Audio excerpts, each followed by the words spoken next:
Hello everybody, Sparkster1701 here. It's time for another Siege toy review, and we're taking a look at one of the new Wal-Mart exclusives. This will be the 35th anniversary version of Soundblaster. Of course, this toy was just now released, so you will be able to find it at your Wal-Mart stores. And while most people would say it's just a repaint of Soundwave, we'll get Soundwave out here so you can take a look, see how the two of them look together. There is one major difference between the two toys, and that is at the chest door. So turn them here to face each other sideways. You can see that Soundblaster has a larger chest. This is to mimic the original design for the Generation 1 Soundblaster, which I just happen to have a replica of right over here. Of course, this is the Generation. This is not in the Generations. This is the Transformers Collection version of Soundblaster. So it's not an original, but it's what I've got. But you can see here that the chest door, the door on the chest, is noticeably larger than what it was on the original Soundwave toy. This was because when Soundblaster was designed back in the 1980s, he was built to carry 2 cassette figures. Whereas Soundwave here can only carry 1. So you'll get Laserbeak here and drop him in there. And you can see that's all the room he has. There's no additional space in there. Automatic service. But here with Soundblaster, pop that open. We can drop Laserbeak in front. Now we're going to reuse the first team. There's supposed to be a second team of Ratbat and Rumble, but unfortunately at the time I'm doing this, they are not out in my area. And then there should be room behind him for Ravage to fit in. And then close it up, and there we go. And it fits in there just perfectly, so Soundblaster can carry an entire spy team inside his chest. And if you want, you can mount the other 2 on the sides as his shields, and there you go. Ready for battle. Now, of course, some of you might be asking me why the chest here is in a red color, unlike the Soundwave, who has a clear color. Well, this also is a gimmick from the 1980s, as some of the cassettes that were being released with Soundblaster at that time had a special spot that could be read by the red decoder on his chest that would show off schematics for Fortress Maximus or Scorponok. So that's basically an homage to that feature on the toy. Adjust the light here, and you can see that Soundblaster here also has a red chest for that same purpose. For those of you who may be unfamiliar with Soundblaster, Soundblaster is an upgraded form of Soundwave. Featured, and while he wasn't shown in any of the American animation, the Japanese series The Headmasters showed how Soundblaster was formed. The constant rivalry between Blaster and Soundwave was carried over in the Japanese series, and the two of them did kill each other in a major battle, with basically Blaster dying from his wounds and Soundwave exploded from his battle damage. But Soundwave's minions were able to recover his head, and they returned it to Decepticon headquarters, where it was fitted onto a new body. And the two of them were eventually resurrected to once again carry out their rivalry with each other. So Soundblaster is predominantly a Japanese exclusive, so this is one of the few times he can be readily picked up in the United States. So if you're a fan of Soundblaster and Soundwave, I would definitely suggest looking into picking him up. However, I do wish to point out a problem that I have with this toy. And my problem comes with the use of this weapon here, the missile launcher. As you can see here, the post that connects the launcher to his shoulders, it sticks out a bit. It's a different color, so it tells you it's a different piece of plastic. But I want to show you that it comes out very easily.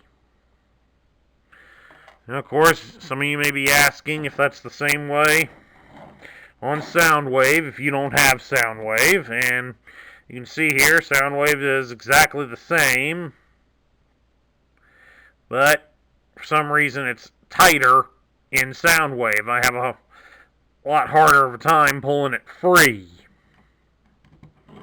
But when I bought Soundblaster here and opened him up, I went to transform him, and I immediately noticed that it was coming out like this. So, if there's anybody at Wal-Mart or Hasbro watching this video, you might want to issue a recall on Soundblaster here, because this is a piece that's very small. You can see it can fit in my finger very easily. That is a piece that could easily get swallowed by a child and could lead to a lawsuit. So, if there's anybody out there that has connections to Walmart or Hasbro, please inform them of this so that they can get this toy fixed. And of course, here's how Soundblaster looks in his spaceship or hovercraft mode, which is basically very much identical to Soundwave from this series. So if you got one, you will know how to transform the other one. If not, I wish you well on this, because this is one of them that I've always found to be a pain to transform. But it should let many of you know that Soundblaster here is a character that will be in the upcoming Siege 2 wave of the Transformer card game. So do look forward to that. And of course, for anybody that's wondering, how does he look compared to his original? Well, there you go. Just like the original Soundwave, the original Soundblaster became a Walkman-style cassette recorder. Very much a radical difference from the hovercraft that we have with the modern version. But this way you at least got to see it. I won't deny you viewers something like that, at least. Unfortunately, I'm denying you seeing me transform Soundblaster here, but I think he's a pain in the butt, so I'm not going to do that. So I wouldn't be allowed to show it here on YouTube due to the fact that we'd be having a fair amount of inappropriate language. Even though YouTube may have to force us to resort to that to keep us on the air. I hope if there's somebody from YouTube watching, especially the AI, you take into account that I showed a toy that needs to be recalled. This is why I need to stay with adults, not children. Anyway, my thoughts on the new Soundblaster.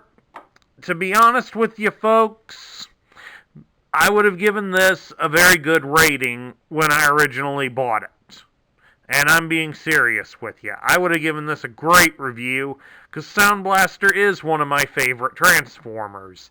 I like the black color on it, well, considerably more than I do the blue that's on Soundwave.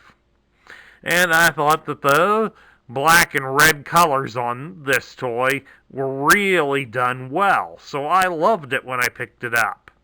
However, when I took it out of the box and saw that we had this major flaw in the toy that could cause a child to get hurt, I can't recommend this toy to you in good conscience, folks.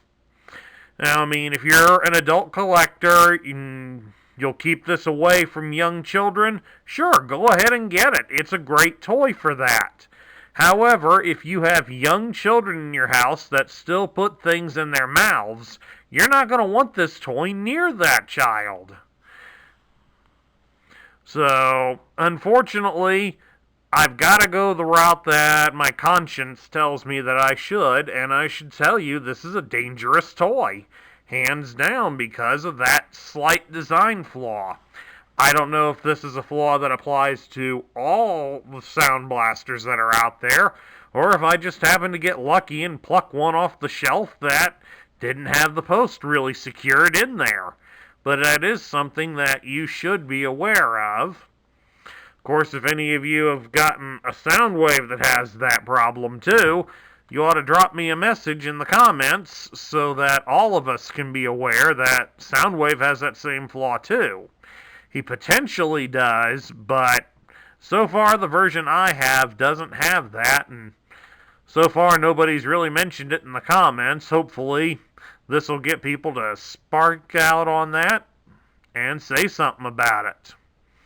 So unfortunately, as you can probably tell where this is going, this Soundblaster gets a negative review. We're not going to endorse this toy to be bought unless you are just an adult collector and you're like me, you have no kids around, so you don't have to worry about them trying to swallow this. Anyway, that concludes my review of the Siege version of Soundblaster. I hope you all enjoyed it and found it very informative. If you liked the video, please drop me a thumbs up here on YouTube. If you're new to my channel, please hit the subscribe button down below to join our ranks. And don't forget to ring the notification bell so you'll be alerted when I post new content. Also, please share your thoughts about Soundblaster in the comments down below. This is Sparkster1701 saying I will catch you all later.